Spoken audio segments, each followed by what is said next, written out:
tema de hoje é prisões e a gente tem que saber o seguinte aqui. À medida que o crime investigado ele se torna mais grave, e essas circunstâncias também são circunstâncias que traz um maior arcabouço probatório, poderá surgir, então, a necessidade de uma prisão sem pena. Então, essa prisão sem pena, ela vai visar ali uma medida que deve ser analisada a partir da adequação da gravidade do crime investigado e também das circunstâncias que ali estão mediadas pela prova. Então, as prisões aqui, principalmente as prisões sem pena, que acontece na fase pré-processual, elas devem visar uma adequação das medidas à gravidade, de acordo com a gravidade do crime investigado e as circunstâncias que têm a ver com medidas probatórias. Os requisitos da cautelaridade, a gente vai falar aqui sobre prisões cautelares, já que são prisões sem pena. Não há aqui uma condenação. Os requisitos das cautelares, eles vão surgir de acordo com mecanismos garantidores de direitos fundamentais, o que limita o poder do Estado e evita a vingança pública sem o devido processo penal. É importante perceber que a medida cautelar de prisão pré-processual não tem caráter intimidatório e visa assegurar o devido processo legal, isso por conta do princípio da não culpabilidade. Então, essa é uma fase administrativa de investigação, não tem como caráter a intimidação de qualquer administrado, de qualquer investigado. E para evitar o constrangimento ilegal, já deve ter aqui o fumus commissi delicti, que deve haver pelo menos os indícios da prática de um delito, a fumaça da prática de um delito. E chegando aqui até com uma analogia à prisão preventiva, que deve estar não só a fumaça, mas aqui a gente já encontra até as faíscas, já que essa analogia é feita a partir de um pensamento de que onde há fumaça, há fogo. Por isso, é necessário a comprovação por meio de requerimento do delegado de polícia, que tem apenas poderes ali de poder de polícia administrativo, e que essa autotutela que decorre desse poder não é suficiente para quê? Para restringir liberdades e nem mesmo, em alguns casos, para restringir a privacidade. Desse modo, haverá necessidade na prisão preventiva e também na prisão temporária a representação do delegado de polícia. Por isso, nós aprenderemos a fazer as peças, porque as peças serão ali uma ferramenta para que o delegado de polícia possa cumprir todas as diligências de acordo com a Constituição e de acordo também com a autorização judicial para essas medidas, que são medidas mais drásticas. O periculo libertatis também deve ser comprovado nas prisões temporárias, nas prisões cautelares, seja temporária ou preventiva. Então, aqui, para evitar o constrangimento ilegal, a gente tem que lembrar dos requisitos da prisão cautelar, que serão esses aqui, que fumus commissi delicti e também o periculum libertatis. Periculum libertatis, o que é isso? É o perigo para a ordem pública. Por quê? Porque o sujeito ele já tem ali, no caso da prisão preventiva, um histórico que pode ali influenciar no decorrer das investigações, mas tudo isso deve ser analisado pelo delegado de polícia, no caso concreto, e posteriormente, a partir de todo esse recolhimento desses indícios, haver, assim, a representação diante do Poder Judiciário para a concessão ou não dessa medida, que é uma medida restritiva de liberdade, mas sem pena. Por quê? Porque aqui não há uma condenação. O delegado que atua em um órgão de desconcentração de poder, e por isso ele é delegado, e está vinculado ao poder de executivo, ele só exerce os poderes nos limites do que lhe foi delegado. No caso da Polícia Civil, nos limites do poder que provém do próprio governador. Então, aqui a gente não pode fazer uma prisão, seja ela uma prisão preventiva ou temporária, sem a devida anuência do Poder Judiciário.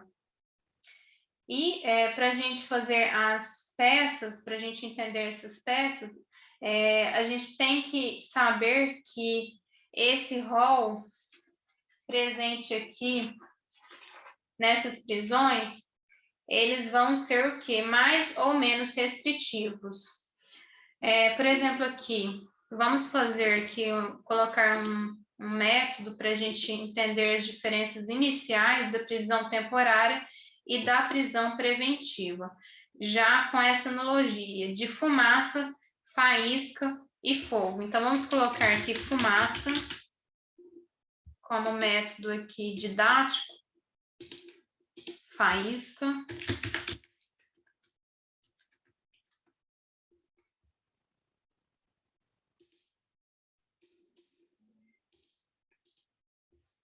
fogo. Fumaça, a gente lembra aqui da prisão temporária. E aí a gente vai ver que crimes mais graves, não todos do rol dos crimes hediondos, mas na maior parte do rol dos crimes hediondos, que vai ocasionar aqui a necessidade de uma prisão temporária que é mais restrita no quesito tempo. Então, aqui, o quesito tempo da prisão temporária será de 30 dias no caso de crimes hediondos, e a prisão preventiva, que poderá ter esse tempo mais elastecido. Já onde há fogo, isso só poderá ser visto, não serão na fase pré-processual, e sim na fase processual, só poderá ser analisado mediante o contraditório e a ampla defesa. Isso, a análise é feita no processo criminal. Então, aqui não é da alçada do delegado condenar. A alçada do delegado é fazer com que o inquérito chegue ao seu fim, com todas as diligências, mostrando a autoria e a materialidade, ou mostrando que com as investigações não se chega à autoria e à materialidade.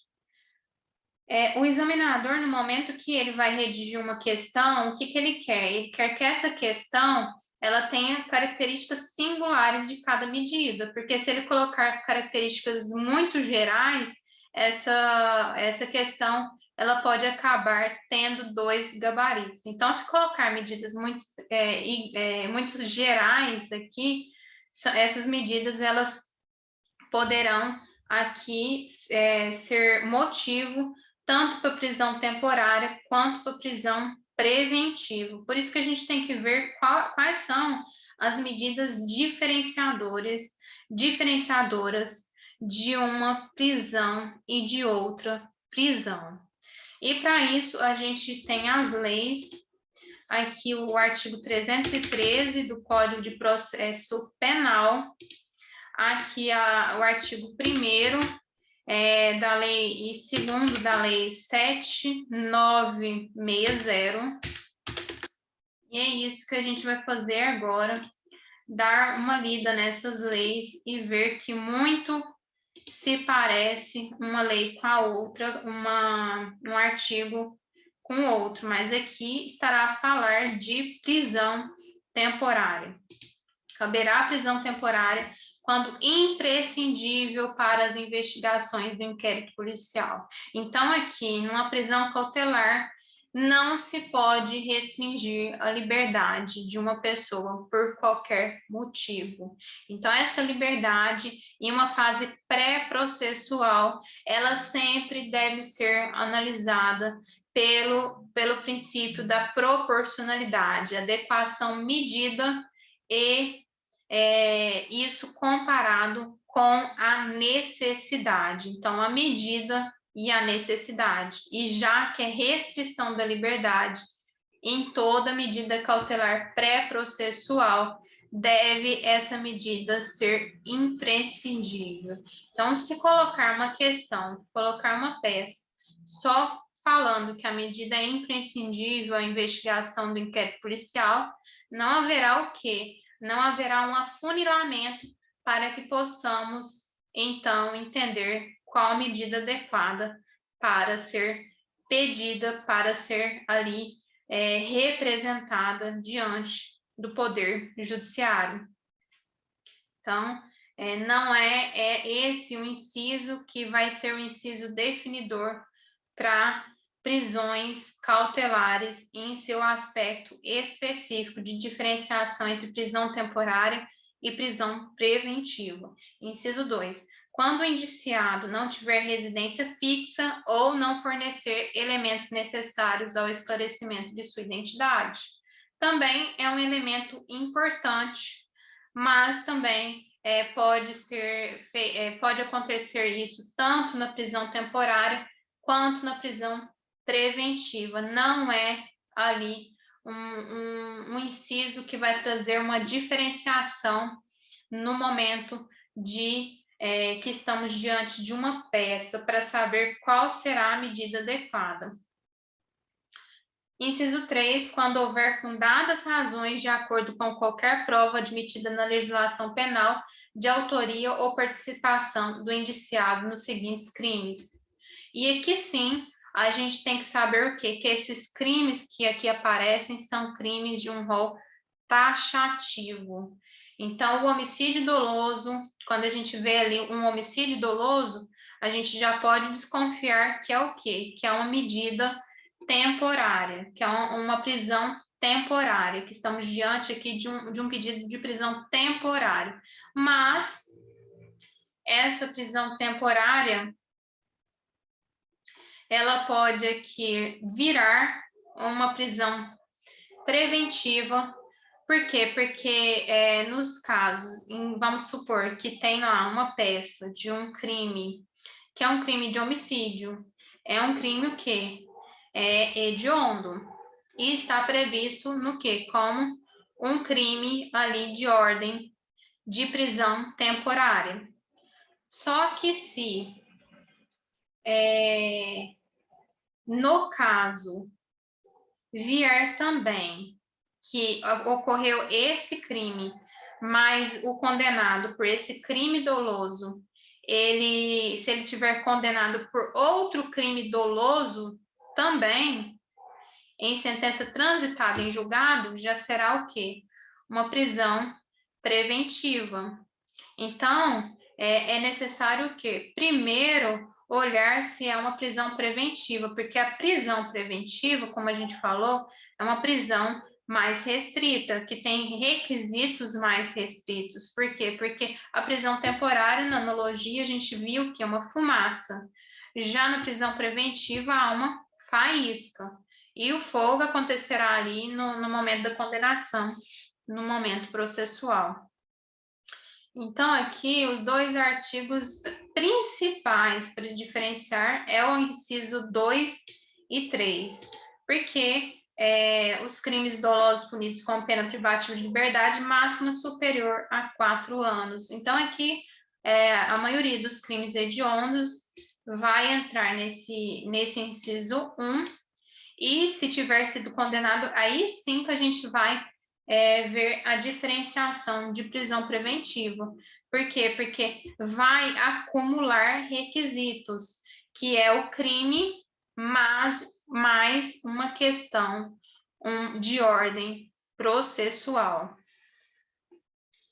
E aí, sim, vamos estar diante de uma prisão preventiva, aqui do capítulo 3 do CPP, uma prisão de ordem preventiva. Então, se o sujeito ele foi condenado por determinado crime que tem pena superior a 4 anos, por exemplo, um crime hediondo, e esse sujeito, ele já foi também, no momento ali de olhar os antecedentes desse sujeito, ele já tem outros crimes e outros crimes dolosos que são condenações com sentença transitada em julgado, então estamos diante de uma medida de caráter de prisão preventiva. Então, o que eu tenho que olhar? Primeiro, eu olho o crime, se o crime tem pena superior a 4 anos, praticamente ali, todos os crimes que estão naquele rol, que são crimes hediondos, as penas são superiores a 4 anos, e depois eu vou olhar o quê? Se o exercício trouxe aqui a questão de ordem processual. O que eu tenho que ver? Os antecedentes da pessoa. Se tiver antecedentes, crime doloso punido com pena privativa de liberdade máximo e sendo condenado por crime doloso em sentença transitada em julgado, então eu estou diante de uma prisão preventiva. Imagine, então, o delegado de polícia, ele recebe uma determinada denúncia, ele investiga, faz as primeiras investigações para evitar qualquer constrangimento ilegal, ele pesquisa, ele faz as primeiras diligências e, por meio dessas diligências, ele percebe uma fumaça, uma prisão temporária. Depois, ele vai pesquisar o quê? Ele vai pesquisar ali os antecedentes criminais da pessoa e percebe que o sujeito ele já foi condenado por outro crime doloso com sentença transitada em julgado. Então aqui já estamos na segunda ordem aqui, que é a prisão preventiva, que já há faísca. E de ordem material, se o crime envolver violência doméstica e familiar contra a mulher. Então, pode ser um crime aqui hediondo. Mas aí, o que é a segunda pergunta aqui? Esse crime hediondo, ele foi praticado no âmbito de violência familiar e doméstica contra a mulher? Sim, prisão preventiva. Se não, aí sim eu analiso se é caso de prisão temporária. Então, a primeira coisa que eu vou analisar aqui é se esse crime ele aconteceu mais o aspecto processual, se tem antecedentes criminais. E qual tipo desse antecedente criminal? É um crime doloso com sentença transitada em julgado? Prisão preventiva. Se for um caso de um crime, pode ser um crime hediondo, mas é contra a mulher e é violência doméstica e familiar, ou contra uma pessoa vulnerável, seja idoso, criança, adolescente, deficiente, pessoa com deficiência. Então, eu analisei tudo isso, aí sim, se deu a negativa aqui. Não é o caso de não tem antecedentes nesse caso de condenação do crime doloso e não envolve violência contra o vulnerável em âmbito doméstico e familiar, aí sim eu vou ver se é um crime hediondo. Se for um crime hediondo presente aqui e que não tiver essa natureza processual e nem for de âmbito de violência doméstica, aí sim eu posso concluir que essa prisão será uma prisão temporária. Se eu pesquisar isso aqui tudo e não achar que o crime específico, não é homicídio doloso. Já pesquisei, não há antecedentes no caso de crime doloso e com condenação transitado em julgado, não é contra a mulher em âmbito doméstico e também não é homicídio doloso, não é o quê? Prisão temporária. Não é sequestro, cárcere privado? Não. Roubo? Também não. Extorsão? Também não. Extorsão mediante sequestro? Também não. Estupro? Também não. Atentado violento ao pudor? Também não. Rapto violento? Também não. Epidemia com resultado de morte? Também não. Envenenamento de água potável, substância? Também não. Quadrilha ou bando? Também não. Genocídio? Também não. Tráfico de drogas? Também não. Crimes contra o sistema financeiro? Também não. Crimes previstos na lei de terrorismo? Também não. Mas sabe o que é ali na peça? Eu vejo um furto qualificado e a pessoa não tem aqui uma condenação, o furto qualificado não envolve violência doméstica e familiar e a pena é superior a 4 anos. E eu estou analisando aqui que a conduta desse sujeito é uma conduta perturbadora, porque esse sujeito está ameaçando aqueles que fizeram as denúncias. Então, não tem no rol da prisão temporária. O que eu vou usar? Artigo 313, inciso 1. Dos crimes dolosos punidos com pena privativa de liberdade máxima superior a 4 anos. Então, aí sim, eu posso representar diante do Poder Judiciário requerendo a prisão preventiva.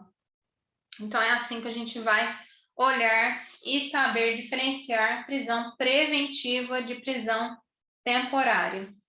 E nada melhor para diferenciar isso do que a gente ler os exercícios aqui concernentes à prisão, que aqui, num primeiro momento, vai ser o quê? Vai ser uma peça de prisão, deixa eu ver aqui, preventiva, e depois prisão temporária. A gente vai ver aqui as diferenças.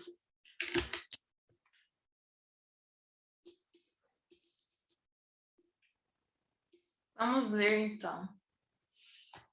VUNESP, São Paulo, Polícia Civil, Delegado de Polícia Civil de 2018, Ana Amélia de Souza, nesta data foi até a 7ª Delegacia de Polícia de Salvador e fez o seguinte relato. Conviveu com Renato Aguiar por 5 anos, já vem a questão de violência, de questões em âmbito doméstico. Conviveu com Aguiar por 5 anos, então aqui a gente já olha, já desconfia o quê? Preventiva. Mas vamos ler. Conviveu com Renato Aguiar por 5 anos e 3 meses, com quem teve um filho, Pedro, e separou-se do companheiro há pouco mais de 1 ano em razão das muitas brigas e agressões. Inconformado com a separação, Renato, desde então, passou a persegui-la na saída da empresa em que trabalha, proferindo ameaças.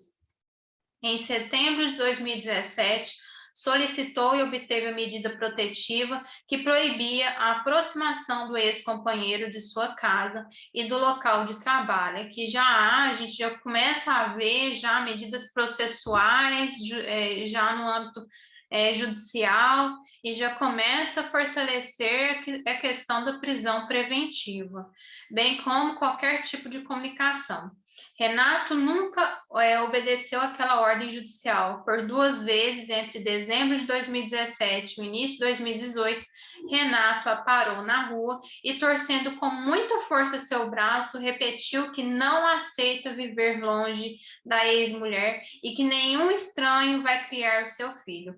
Registrou as ocorrências porque ficou com os braços machucados e, mesmo assim, Renato continuou com as ameaças e tentativas de agressão, esperando sempre próximo da residência e do trabalho de Ana Amélia, e gritando que, se não voltar a conviver com ele, não ficará com mais ninguém. Hoje pela manhã, Renato invadiu sua casa, tirou do bolso uma faca e desferiu facadas que a acertaram na palma da mão direita, braço e ombro esquerdos. Vizinhos ouviram os gritos, interromperam a agressão e a levaram ao hospital, onde foi medicada e liberada. Depois disso, Renato foi embora, mas tem certeza de que ele voltará para novamente atormentá-la, até acabar tirando sua vida. Aqui no caso, a gente já vê que é uma questão de ordem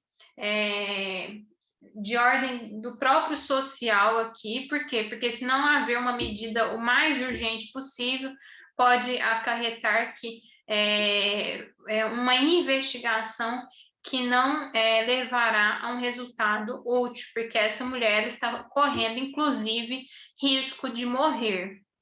Então, aqui a prisão acautelatória, ela visa o quê? Ela visa chegar ao final do processo principal com um resultado útil, até mesmo para que essas instituições elas possam ser respeitadas, porque de nada adianta todo esse gasto com o inquérito, todo o gasto com o processo, e chegar no final não ter essa mulher em sua incolumidade física. Então, para isso, muitas vezes é necessário a prisão preventiva desse sujeito. Então, durante o tempo em que estava na delegacia de polícia, recebeu mensagens de texto enviados por Renato por meio de aplicativo com os seguintes dizeres: sei que está na delegacia, mas isso não acabou. Ou você fica comigo ou não fica com ninguém. Não tem delegacia ou fórum que vai te salvar, entendeu, né? Cansada de ser perseguida, ameaçada e agredida pelo ex-companheiro, requer providências da autoridade policial. Na unidade policial foi localizado o inquérito policial no 114/2017, que reúne as oitivas da vítima Ana Amélia de Souza, os laudos de exame de corpo de delito, demonstrando 2 lesões corporais de natureza leve, ocorridas em 20 de dezembro de 2017 e 8 de fevereiro de 2018. A gente já vê o quê? A gente já vê o delegado olhando os antecedentes para ver, nossa, será que é uma prisão temporária? Já não é, porque envolve questões que versam de violência doméstica. E ainda ele dá uma olhadinha lá para saber de antecedentes, de como que é essa vida pregressa desse sujeito. As assentadas das testemunhas confirmando as agressões e ameaças nesse período. Renato não foi ouvido nos autos porque não respondeu às 3 intimações entregues pessoalmente. Aos autos do inquérito policial no 114/2017 foram juntadas a atual oitiva da vítima, sua ficha médica, relatando as lesões e requisição para o novo exame de corpo de delito. Em continuidade a essa providência, no papel de delegado de polícia responsável pelas atividades de polícia judiciária, redija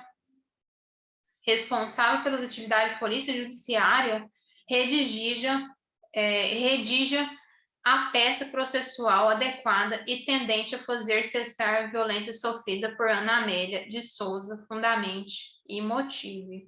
Então, aqui é uma peça de prisão preventiva nos termos do artigo 313, inciso 3. Se o crime envolver violência doméstica e familiar contra mulher, criança, adolescente, idoso, enfermo ou pessoa com deficiência para garantir a execução das medidas protetivas de urgência.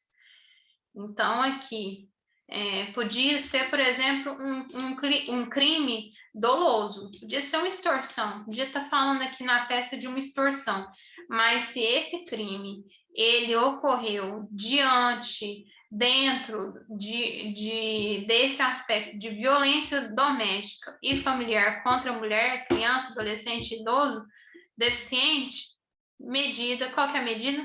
Prisão preventiva. Então, sempre tem que ver esse aspecto. Primeiro, excluir a prisão preventiva. A gente exclui a prisão preventiva olhando primeiro os antecedentes para ver se tem crime doloso, sentença transitada em julgado, e depois crime de violência doméstica. Porque aí é uma medida mais drástica, e aí a gente tem que perceber todas essas questões.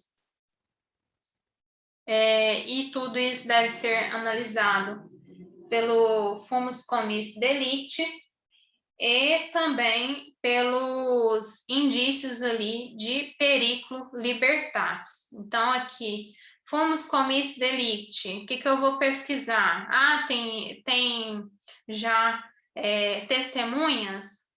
Tem. E eu preciso de crime? A gente precisa de crime? Não, porque o delegado de polícia, ele investiga. Ele não vai ali colocar que um crime aconteceu, porque o crime ele é analisado dentro do Poder Judiciário, por meio do contraditório e da ampla defesa. O que vai analisar no fumus comis delicti? Indícios. O que são indícios, segundo aqui, eu vou ter que escrever isso aqui porque é importante, para a gente colocar nas peças aí os indícios. Ah, surgiu fumus comis delicti. O que é fumus? É a fumaça. De quê? De que determinada pessoa cometeu um delito. Há indícios. Fumaça é crime? Não, crime é fogo. Fogo a gente vê ali no judiciário, porque aí precisa de contraditório e ampla defesa. Aqui a gente vê fumos e no máximo faísca, quando a gente chega na prisão preventiva, que é uma medida o quê? Mais restritiva, porque o prazo, ele pode ser o quê? Ele pode ser ampliativo. Então, isso vai trazer o quê? Uma restrição maior às liberdades, por isso, a proporcionalidade também deve ser maior. Então, aqui, quando a gente fala em prisão preventiva, a gente já começa a ver ali uma fumaça mais junto com faísca, entendeu? Então, aqui o fumus comis delicti, e isso a gente tem que colocar na representação. Tem que colocar dos fatos. Primeiro, colocar o endereçamento, endereçado ao Poder Judiciário. Depois, colocar ali, representar. Quem está representando? O delegado de polícia. E depois dos fatos. O que aconteceu? No dia tal, ocorreu isso, isso e isso. Depois colocou tudo isso, o fumus comis delicti.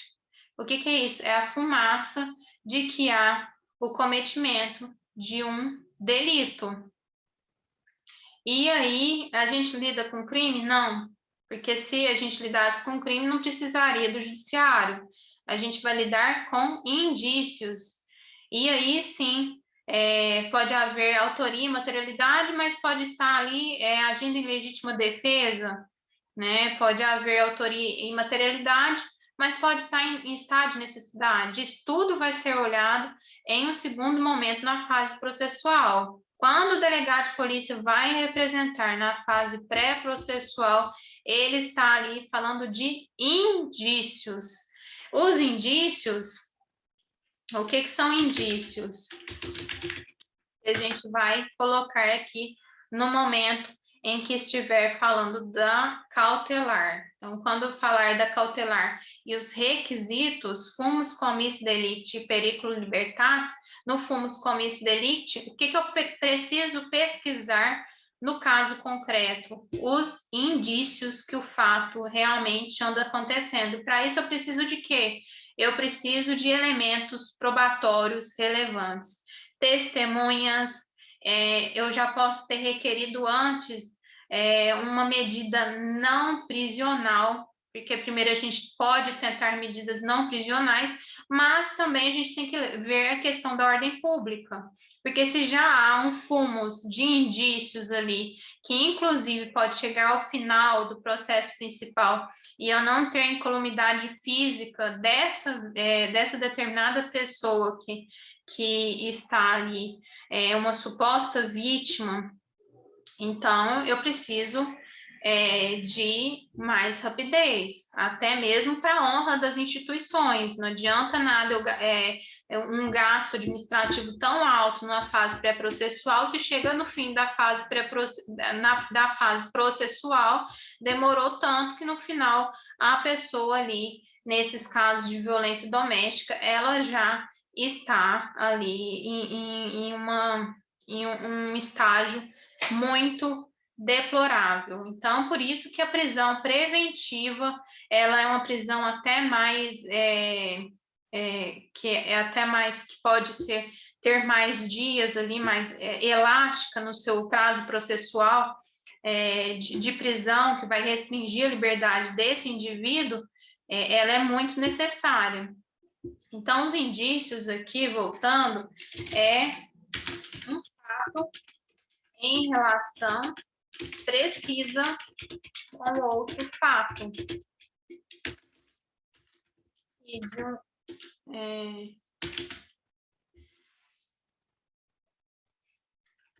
Então, de um fato, o juiz, ou então o delegado de polícia, chega ao outro, por conclusão natural.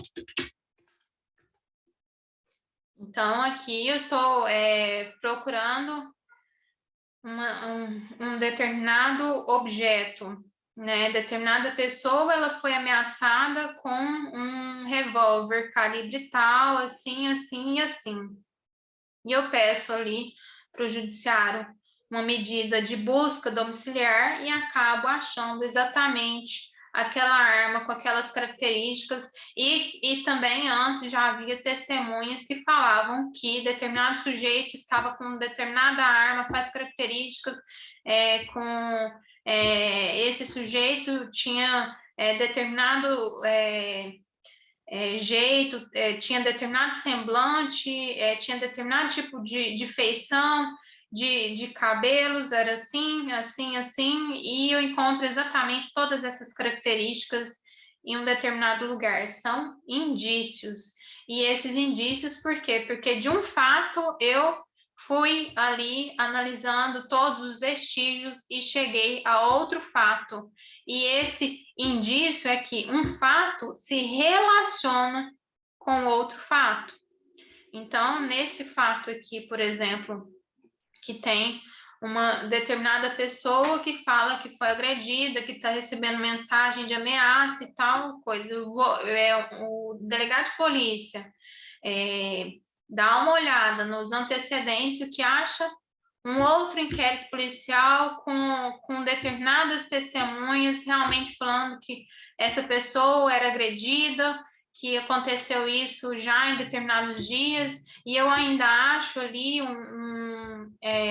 um processo em que há uma condenação de determinado fulano também por determinado tipo de agressão, e aí eu vou o quê? Eu vou encontrando uma relação de fatos que são relações precisas que levam ali a outros fatos. Então, isso são indícios, e eu devo analisar isso no momento de provar que há fumus comis delicti, porque através dessa progressão histórica passada, que eu vou poder provar que realmente essa cautelar não é uma medida que gera ali um abuso e uma restrição indevida à liberdade de determinado sujeito. E o próximo aqui é o periculum libertatis. E o periculum libertatis, ele tem muito a ver com a questão aqui da ordem pública e com a questão da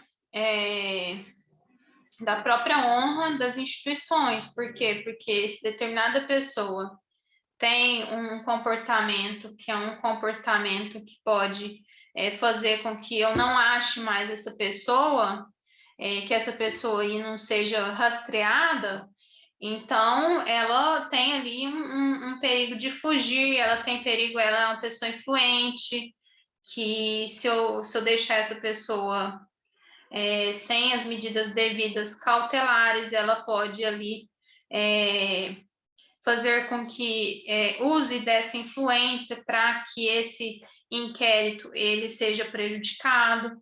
Então, tudo isso é necessário analisar.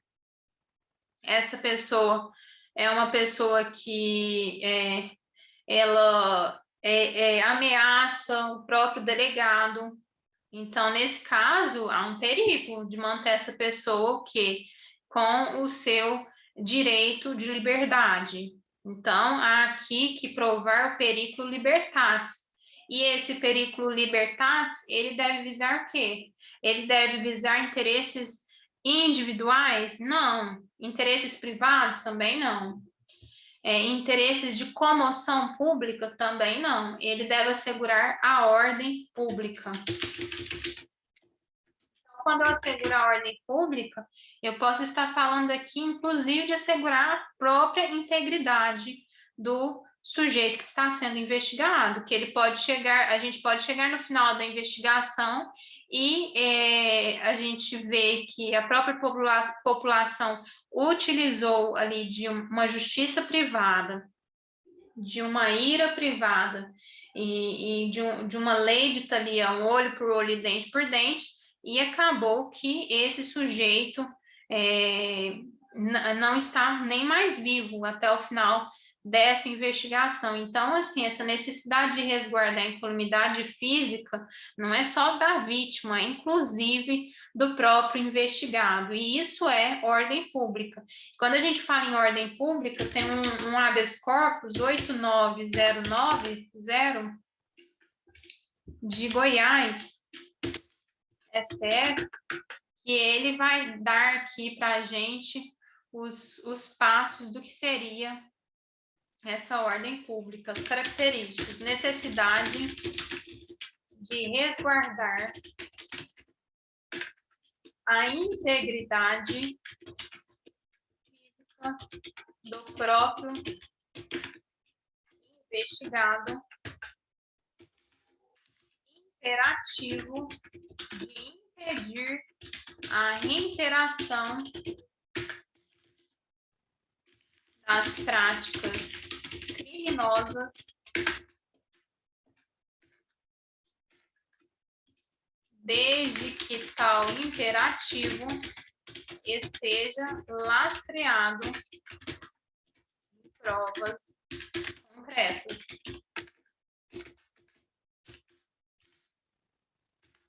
Então, ali eu posso utilizar de quê? Daquela própria mensagem que foi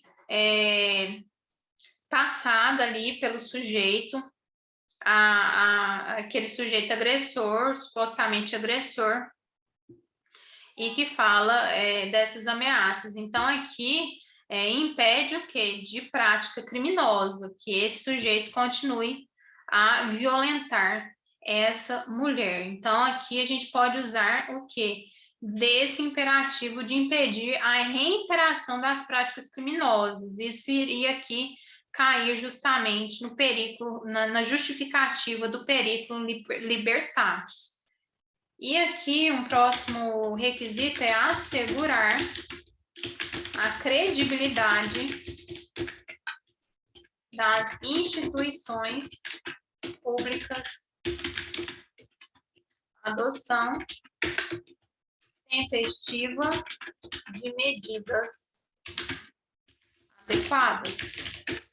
E aí é que nada adianta chegar até o final do inquérito policial e esses atos administrativos não valer de nada. Por quê? Porque não assegurou de forma tempestiva as medidas adequadas, porque essa mulher ela pode, inclusive, ter sua vida ceifada. Então, é importante a gente colocar aqui na parte de perigo libertatis, se há realmente esses indícios de perigo, no caso de liberdade desse sujeito, que é o que mostra a questão, para quê? Para assegurar a credibilidade das instituições públicas e, para isso, é necessária a adoção tempestiva de medidas adequadas. E tudo isso deve estar aqui descrito na própria petição, na própria representação do delegado. Então, a gente leu e já destrinchou essa primeira peça aqui, e é necessário pegar um modelo de representação, copiar dos fatos, dos fundamentos, do fumus commissi delicti e também do periculum libertatis, e fazer ali um fechamento com os pedidos e assinatura e matrícula do delegado. Agora o próximo aqui, JC primário e de bons antecedentes. Então, já tem bons antecedentes. E a gente já lembra do quê? Temporária, porque ali já não tem aquela questão processual. Não tem o quê? Um crime doloso cometido com trânsito em julgado, uma condenação. Responde em liberdade inquérito policial por suposta prática de crime de estelionato. Aí eu já penso, será que estelionato tem naquele rol da Lei 7960, que fala sobre crimes, crimes, mas que esses crimes são taxativos ali, e que ensejaria uma prisão temporária? Será que tem o crime de estelionato? Aí eu tenho que ver. Na modalidade de fraude no pagamento por meio de cheque. Artigo 171, parágrafo 2º, inciso 6 do Código Penal contra a vítima. E A, que é um sujeito, o cheque devolvido por ausência de fundos encontra-se juntado aos autos do inquérito, chegou ao conhecimento da autoridade policial, todavia pelos depoimentos da vítima e das testemunhas, então tem depoimentos de vítimas e testemunhas, que JC estaria rondando o bairro em que se deram os fatos em atitude claramente ameaçadora, na condição de delegado de polícia responsável pelo caso, represente a autoridade competente pela decretação de prisão temporária, de prisão provisória, no caso, cabível na hipótese apresentada. Será que pode ser prisão temporária? Tem que estar no rol, que é um rol taxativo. Será que tem o crime de estelionato? Porque se não tiver e esse crime for superior à pena máxima de 4 anos, aí eu já vou para prisão preventiva. Então, eu estou falando de crime de estelionato. Vamos ler? Homicídio doloso é estelionato? Não. Sequestro, cárcere privado? Não. Roubo? Não. Extorsão, estelionato? Não. Extorsão mediante sequestro, estelionato? Não. Estupro, estelionato? Não. Atentado violento ao pudor? Não. Rapto violento? Não. Epidemia com resultado de morte? Também não. Envenenamento? Muito menos. Quadrilha ou bando? Também não. Genocídio? Não. Tráfico de drogas? Não. Crimes contra o sistema financeiro? Também não. Porque crimes contra o sistema financeiro aqui já é um âmbito público. Crimes previstos na lei de terrorismo? Também não. E agora? Esse cara está ameaçando e pode ocorrer ali um mal maior à ordem pública. E o que eu faço? Uma pessoa aqui está sendo ameaçada. Eu preciso o quê? Restringir, inclusive, a liberdade desse sujeito, mas eu preciso de uma fundamentação jurídica. Por quê? Porque só podemos agir aqui de acordo com as leis constitucionais. Artigo 313, Código de Processo Penal, inciso 1. Nos crimes dolosos punidos com pena privativa de liberdade máxima superior a 4 anos. Então, aqui é justamente artigo 313, inciso 1, que eu vou utilizar para fundamentar a prisão preventiva. Então, eu achei aqui qual será a fundamentação e o periculo, o fumus commissi delicti, que é commissi delicti, é aqui, primeiro que... Então, aqui tem liberdade. Como que eu vou falar aqui que há um fumus? Aqui indícios de que esse crime realmente, por ausência, encontra-se juntado aos autos do inquérito. Aqui, fumos. Então, aqui eu tenho o quê? Um crime de estelionato. E eu já tenho o quê? Um fumos. Por quê? Porque esses indícios, esse fato, cheque, que foi o quê? Uma fraude aqui, um pagamento por meio de cheque, uma questão de fraude, e eu já tenho fumos. Eu junto essa questão da fraude e ligo a outro indício, e esse indício já está presente nos autos do inquérito, estou falando de fumos. E o periculum libertatis é justamente o quê? É o perigo à ordem pública, desse sujeito ficar por aí ameaçando, e isso tem testemunhas.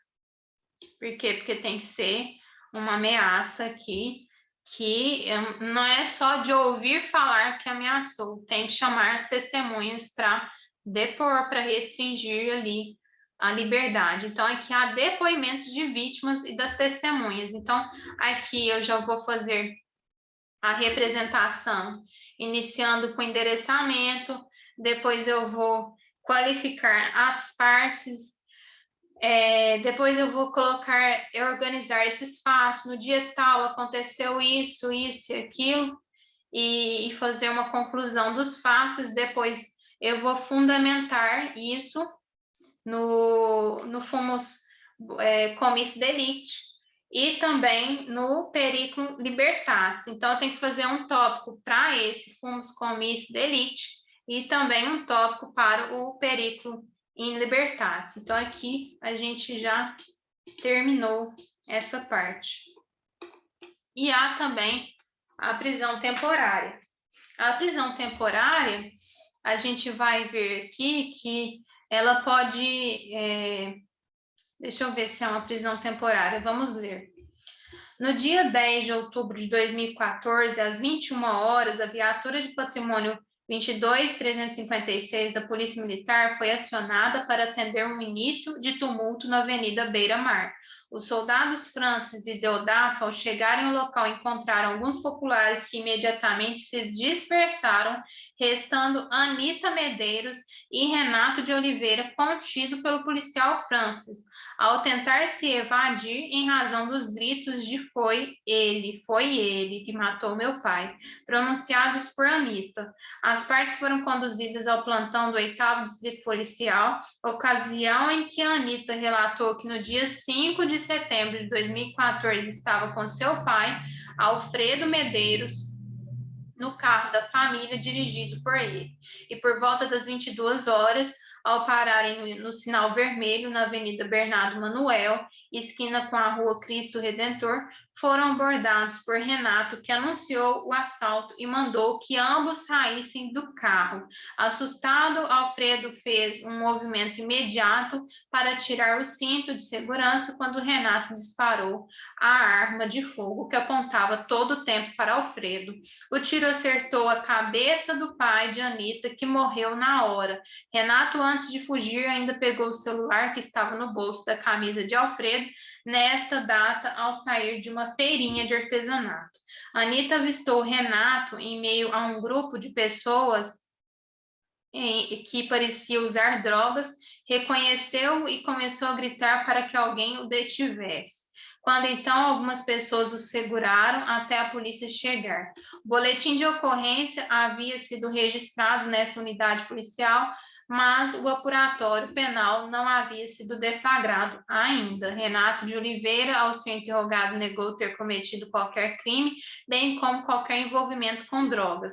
Não soube ou não quis informar seu endereço residencial, afirmando que dorme nos locais onde faz bicos como pintor, pois não tem emprego fixo. Maria de Oliveira, ao ser avisada sobre a detenção de seu filho, Renato compareceu à delegacia de polícia e garantiu a inocência dele. Complementou que ele não mora mais com ela, é viciado em drogas, porém não é ladrão.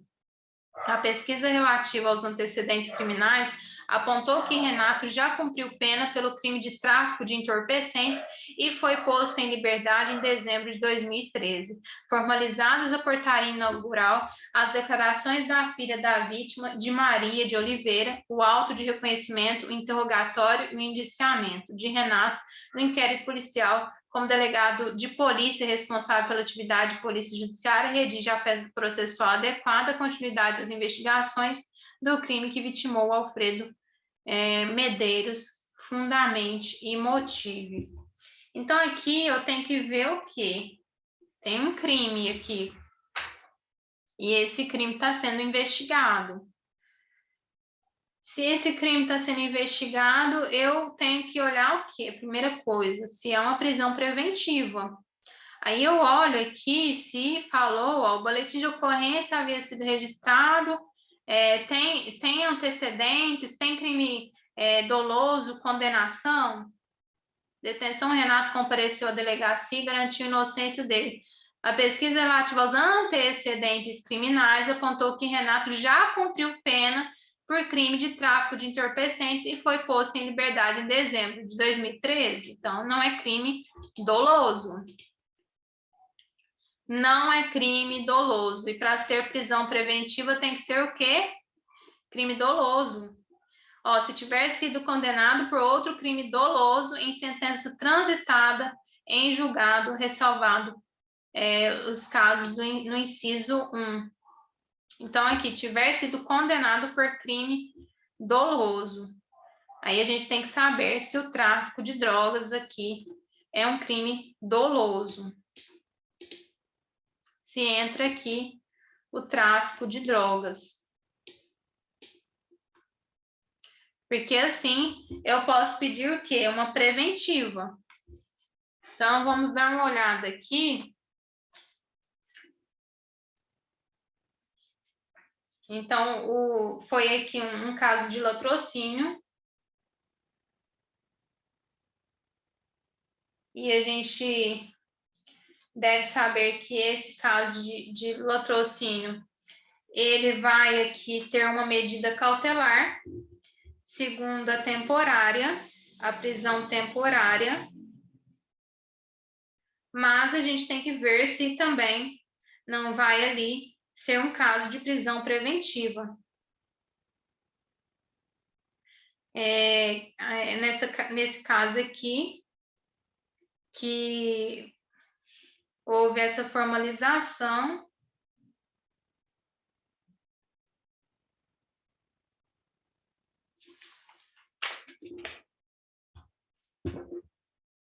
Então, aqui há antecedentes criminais que apontou o Renato que já cumpriu pena pelo crime de tráfico de entorpecentes.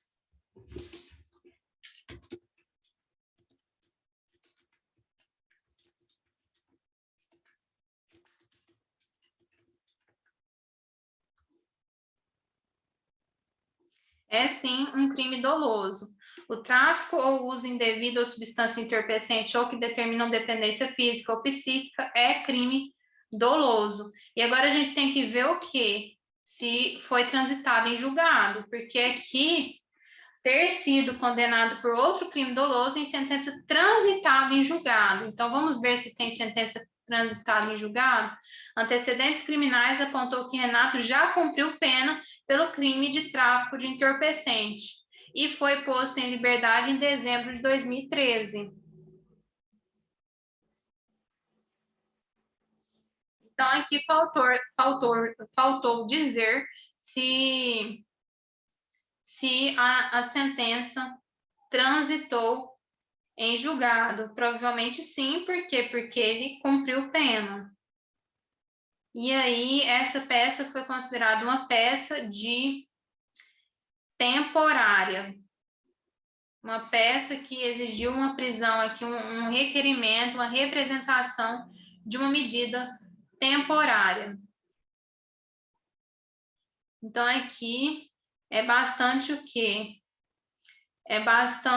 A pesquisa relativa aos antecedentes criminais apontou que Renato já cumpriu pena pelo crime de tráfico de entorpecentes e foi posto em liberdade em dezembro de 2013. Se ele cumpriu pena, é porque o quê? Aconteceu o trânsito em julgado. Porque as cautelares, elas são ali prisões sem pena. Então, ele cumpriu pena, houve o trânsito em julgado. E aqui, a pesquisa relativa aos antecedentes criminais apontou que Renato já cumpriu pena pelo crime de tráfico de entorpecente. Tráfico de entorpecente é crime doloso. Então, vamos ler aqui, se tiver sido condenado por outro crime doloso, em sentença transitada em julgado, ressalvado, disposto, vamos ver o disposto aqui.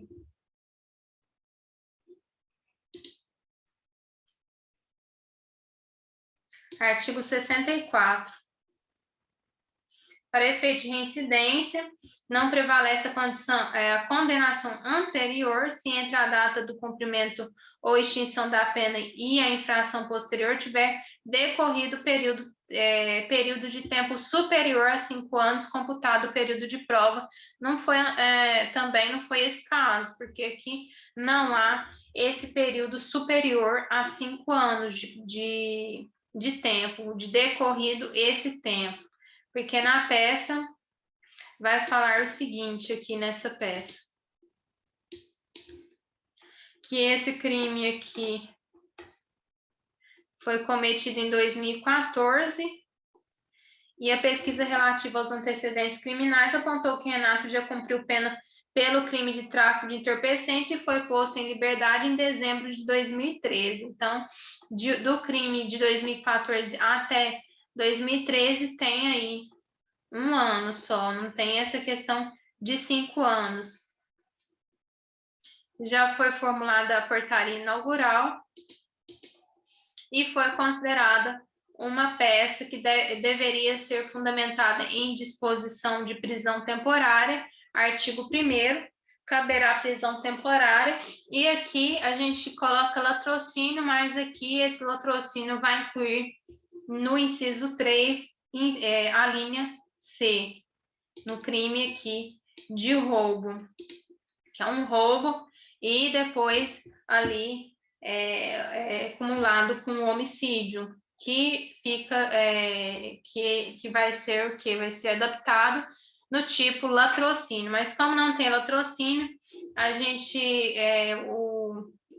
quem corrigiu essa prova considerou aqui como gabarito a fundamentação na Lei 7960, que dispõe sobre prisão temporária, artigo 1º, inciso 3, a linha C. Então, achei bastante confusa. Quem souber aí melhor, um pouco melhor sobre essa questão, pode comentar e falar o que entendeu. Por hoje é isso. Eu espero ter ajudado.